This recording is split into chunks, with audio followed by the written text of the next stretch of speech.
Inkosi bazalwane. Ngiyakholisa bazalwane kungathuli kodwa nginalo iculo. Sicela usondeze baba, asikuzwe. Nginalo iculo elisenhlizweni yami eliku-173 ngazi ukuthi ukhona nomzalwane ongangiculela ngaculo.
Siyabonga bazalwane, uJesu Kristu inkosi. Sekubingelela nonke bazalwane egameni elihle lomfelo uJesu. Ngibingelela ubaba uNsibande nomama uNsibande, abazalwane bonke, abafundisi bonke abakhona la endlini egama elihle lomfelo uJesu. uJesu Kristu inkosi. uJesu Kristu inkosi. Sekubingelela ke nobaba uSithole. Ngibingelela ubaba uSithole uyena ongalusile ebranchini engibiyona. Igama lami uThabane yakakhoza. Kodwa ngoba sengimdala sengibizwa ngoTC. Ngibingelela bazalwane lonke kakhulu egameni elihle likaJesu. Ngicela ukuthi ngisebenzise leli thuba kancane nje ubaba siyabonga kakhulu ivangeli wasiphala. Siyambonga kakhulu uNkulunkulu ngawe. Kukhona into ohlale uyisho kaningi kuma-VN ukuthi ngiyasithanda. Ujwayele ukuthi abazalwane abathanda. Bazalwane ngicela ukuthi nami ngoba ngizwela nginesikweletu, ngicela ukuthi nami ngisho ukuthi nathi baba siyakuthanda. Futhi lokho engikushoyo angikusholo mina kuphela, angikusholo futhi umndeni wami kuphela, kodwa ngikusholo ibandla lonke ukuthi siyakuthanda. Siyabonga kakhulu baba ngawe. Mina ke ngizokhuluma unumber 6.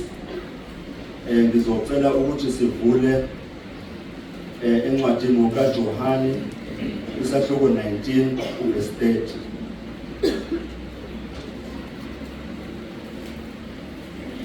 Lithi kwathi ukuba uJesu awamukele uVinika, wayesethi ufezile, wagebisa ikhanda lakhe wafa. Yilokho bazalwane mina ngizokhuluma ngakho ukuthi uJesu wathi ufezile. Ngesonto endlule enkonzweni eBhamshela la bengikhona besikhuluma ngendaba yokuthi uMaria wakhuluma wathi ekhuluma nabafundi bakaJesu wathi nanoma ikuphi uJesu akamtshela khona anokwenza. Namhlanje sikhuluma ngale ndaba. Bazalwane ngifuna ukuthi ngiqale lapho ukuthi nanoma yini uJesu akathi asiyenze asoyenza. Futhi lokhu bekukhulunywa umuntu omaziyo uJesu, bekukhulunywa umuntu omazi kahle uJesu. umuntu owahlala kuyena inyanga ezu9, umuntu omkhulisile, umuntu ophile naye. Ngifuna ukuthi-ke bazalwane la endlini, njengoba sikhona la endlini, kuyisifiso sami ukuthi kwangathi ngingaba yilona lowo amazi uJesu, amazi njengoMaria, ngoba uma ngabe sinamazi uJesu angeke kuze kwenzeke lutho.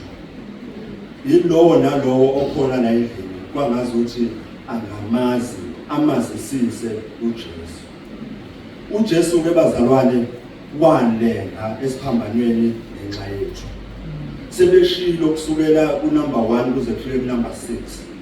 Kodwa ekugcineni zonke izinto ezenzeke kuJesu, uJesu bambethele esiphambanweni, uJesu bamthimisela ngamathe, uJesu bamenza zonke izinto ezimbi ongayicabanga ngenxa yami nawe. Kodwa ekugcineni uJesu wathi kufezile. Kwangathi ngaba yilona lowo awezwe lamazwi ukuthi uJesu wayeqonda ukuthini. uJesu wathi kufezile. Ngiyambonga-ke kakhulu uNkulunkulu nami ukuthi ngawezwa lawo mazwi, ngawenza. Bazalwane, ngifuna ukusho lokho ukuthi uma ngabe ekhona umuntu la phakathi kwethu ongaba nesibindi asho ukuthi kufezile, ngiyambonga uNkulunkulu ngalokho. Ngoba bazalwane, sisuka ey'ntweni ey'ningi, sinezinto ey'ningi esizenzile, sinezinto ey'ningi uNkulunkulu akasibekele zona ukuthi sizenze. Kodwa uma ngabe singaba nesibindi sokuthi sisho ukuthi kufeziwe, ngoba sikwenzile ngempela okuyintando kaNkulunkulu, cabanga ukuthi lokho kungamthokozisa uNkulunkulu. Kunendaba-ke bazalwane encane engithanda ukuthi ngisho. Mina kade ngiwudrayiva, umsebenzi wami umsebenzi wokudrayiva. Isikhathi esiningi bengisemgaqweni, futhi bengidrayiva ngicabanga ukuthi bambalwa abantu bebegijimisa imoto njengami, ngoba bekunesidingo sasemsebenzini ukuthi ngigijimisa imoto. Bebengishayela ucingo uma ngisendleleni ukuthi njengamanje ukuphi, ngoba umsebenzi ebengiwuphatha bekufanele ukuthi ufike la ngiyakhona ngesikhathi. Kodwa ngelinye ilanga bazalwane ngake ngabona ingozi, ngake ngabona imoto ishayisa umuntu. Kaningi ngibona imoto ishayisa umuntu, kodwa kulokhu engakubona kwayithinta inhliziyo yami, ngahamba nakho isikhathi eside. Kukhona indawo uma uphuma eThekwini ebizwa ngokuthi iseKhenani, imjondolo nje eminingi ebizwa ngokuthi iKhenani. Ngelinye ilanga mhlawumbe uNkulunkulu mayesipha ithuba sokukhuluma lokho, sokuchaza ukuthi iKhenani ngani. Kodwa kunaleyo ndawo leyo ngabona imoto iza ku-freeway. Iy'moto niyazazi bazalwane ukuthi ingakanani ku-freeway. Abantu-ke bayawela lapho besuka kuleli side elingala bewelela ngale, bashayiswe iy'moto. Bashayisa okwangempela iy'moto kulokhu. Kodwa lo engifuna ukukhuluma ngaye weza bazalwane, weza wangena ku-freeway. Ngangiqhamuka nami phezulu ngemoto ngiza, yamshayisa imoto. Imoto yamshayisa iy'thende, yamshaya esithendeni, eshawa inqola eyayidonswa imoto. Ngesikhathi imshaya imoto, ngicela ukuthi sikulalele kahle-ke lokho ukuthi wenzani.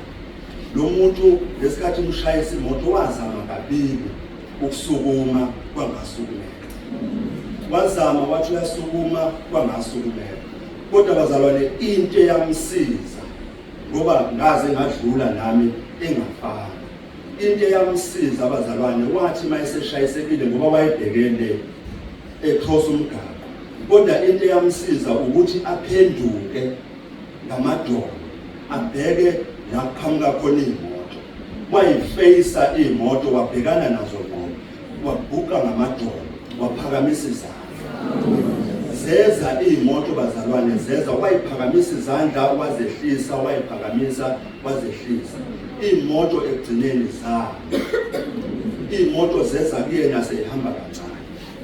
Lo owayemshayisile wathola i-chance yokuthi asuke ku-fast lane eze ku-slow lane, azafike ku-yellow lane, amise imoto. Mayeseyimisile imoto wajika, wagijima waya kuyena, wafike wamsiza, wambamba, wamkhiphela ngaphandle. Ngifuna ukuthi-ke bazalwane phakathi kwethu njengoba sigcwele leli nje, uma ngabe bazalwane sesenza iphutha sangena ku-freeway kungafanele, ngoba kaningi bazalwane indlela ewu-freeway eyayimoto kodwa siyangena ngokwenza izinto ey'ngalungile. Uma ngabe sekwenzekile wangena ku-freeway ngephutha, ngifuna ukuthi uqanga amadolo mzalwane, ebese ujika endleleni obuyihamba ufeyisane nenkinga obhekene nayo. Ayikho into ongayenza ufeyisane naleyo nkinga leyo obhekane nayo bese uphakamisa izandla uyiphakamisela enkosini uthi Nkosi nangu mina so. Uma ngabe senze njalo uNkulunkulu siyambona. Ngicela ukuthi kube yilo nalowo khona njengoba inkonzo iqala nje engathi ngaba yilo nalowo sithi sihamba ngesonto ebese iphakamisile izandla wamncenga uNkulunkulu wambikela uNkulunkulu wathi uNkulunkulu yimina lo, uNkulunkulu yimi lo owenza izono, yimi lo ongezwa, yimi lo ukuthi kungafanele ukuthi ngingene ku-freeway kodwa ngingene. Uma ngabe sengingenile ilokho kuphela okuyongisindisa, ilokho kuphela okuyongenza ukuthi ngelinye ilanga ngimbone uNkulunkulu. Bazalwane, sonke njengoba sila sidinga ukuya ekhaya, sonke njengoba sila sifuna ukuhlangabezana nenkosi yethu emafini. Kwangathi bazalwane ngaba ilo nalowo, cela ukuphinda lokho, engathi ngaba yilo nalowo ayihlaze, ngoba ayikho into esizayo ngaphandle kokuthi umuntu ayihlaze. Kwangathi ngaba yilo nalowo asondele, sihambe siphume la, ilo nalowo esondele kangcono kuNkulunkulu kunakuqala. Noma ngaze kube bengimkhonza uNkulunkulu, noma ngaze kube bengimsebenzela uNkulunkulu, kodwa ngathi mangiphuma la ngiphume ngumuntu ongcono kunomuntu obengeke. Ngoba bazalwane siyeza isikhathi, siyeza izinsuku la sizobhekana khona ngoNkulunkulu. Uma ngabe singenzanga kahle siyofika esithile ezulwini.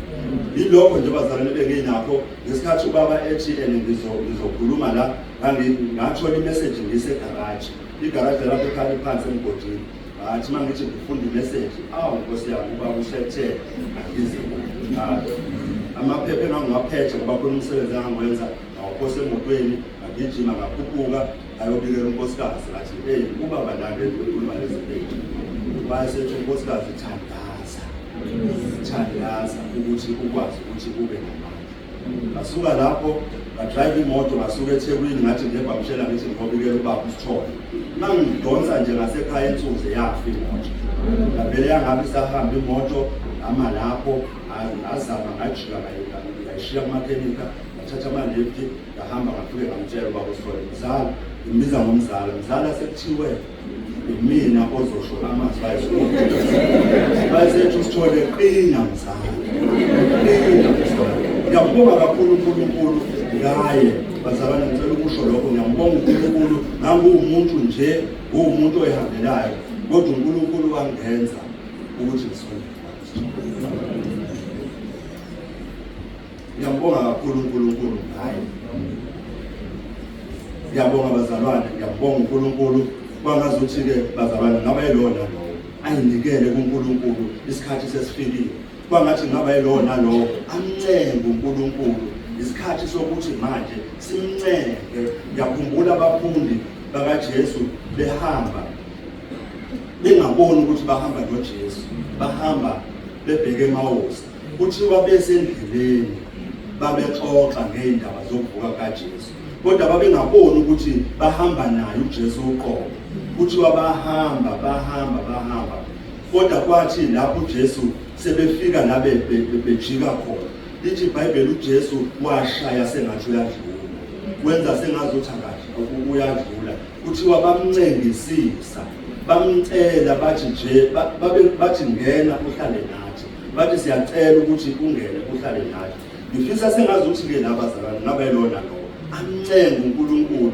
Asimncenge bazalwane uJesu, simncengisise sithi hlala nathi sekuyashwa, ngoba uma ngabe uJesu ehlale nathi imanga ezizokwenzeka nombuza uNkulunkulu uyokwenza imanga phakathi kwethu. Kwangathi ngaba yilona lo khona angahlala endlini kaNkulunkulu, angahlala noJesu kuze kube phakade.